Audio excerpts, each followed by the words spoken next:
Qué gusto trabajar en esta jornada con un tema muy eh, inicial en cuanto a la parte de las ciencias naturales y bastante importante desde luego.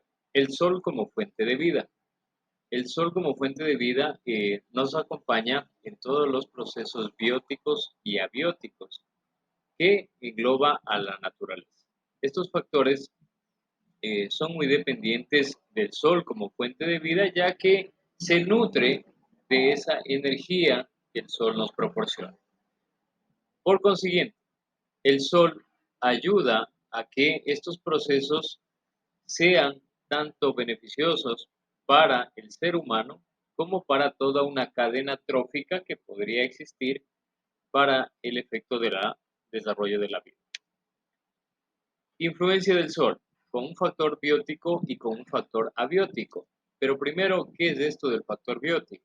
Son aquellos que tienen vida y normalmente se refieren a la flora y fauna, sus formas de vida y sus relaciones interespecíficas. Lo primero, factor biótico, es aquello que tiene vida. Observamos en la gráfica una pequeña ave que tiene desde luego vida y normalmente se refiere a flora y fauna.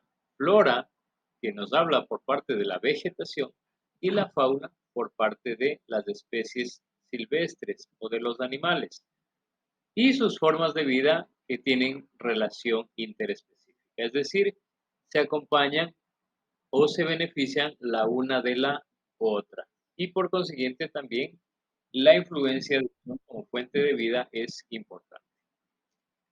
Un factor también importante es el factor abiótico y son aquellos elementos del ecosistema que no tienen vida. No tienen vida, como por ejemplo el agua, el oxígeno, la temperatura y la luz solar. Estos elementos no tienen vida, pero pueden ayudar y de hecho ayudan a que el factor biótico, los que sí tienen vida, desarrollen sus procesos fisiológicos. Por ejemplo, ¿quién? Las plantas. ¿Sí?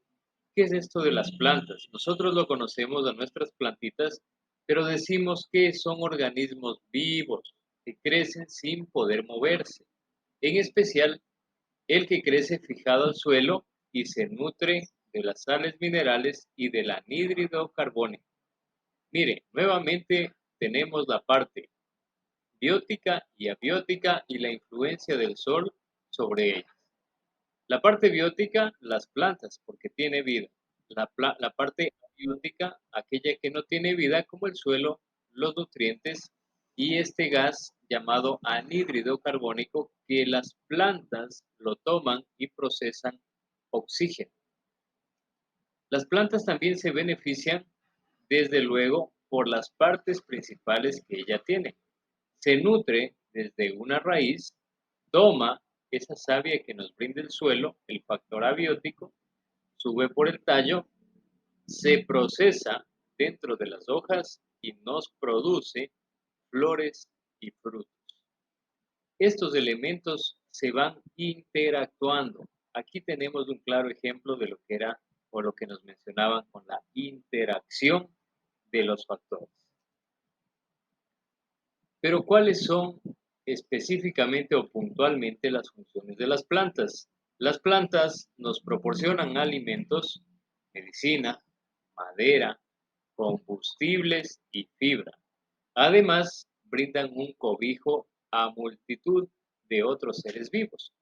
Producen el oxígeno que respiramos y mantienen el suelo, regulando la humedad y contribuyen a la estabilidad del clima. Mire qué importante entonces las funciones de las plantas. Y así podríamos llegar a una clasificación también de ellas. Podríamos hablar de que existen plantas medicinales, ornamentales, alimenticias e industriales. Y también podríamos acompañarlo con otra clasificación que se revisará en un nuevo contenido de plantas con semilla y sin semilla. Pero a todo esto existe en respuesta de los seres vivos a los cambios de los hábitats. Desde luego que sí.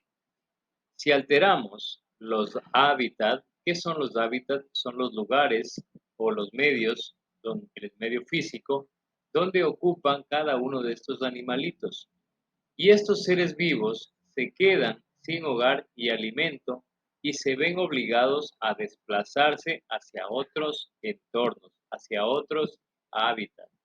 Y desde luego se generará una competencia con otras especies y se adaptarán a las nuevas condiciones. Cuando no lo logran, su existencia se pone en un grave peligro. Es por esto que nosotros debemos aprovechar tanto los beneficios de la naturaleza como preservar el medio ambiente para que estas especies, tanto factores bióticos y abióticos, puedan interactuar y vivir en una armonía respetando la clasificación o la condición de la cadena trófica. Lo revisaremos en un nuevo contenido, pero es importante saber de dónde estamos partiendo con la influencia del sol, las plantas y, desde luego, los hábitats. Muchas gracias. Hasta una nueva presentación.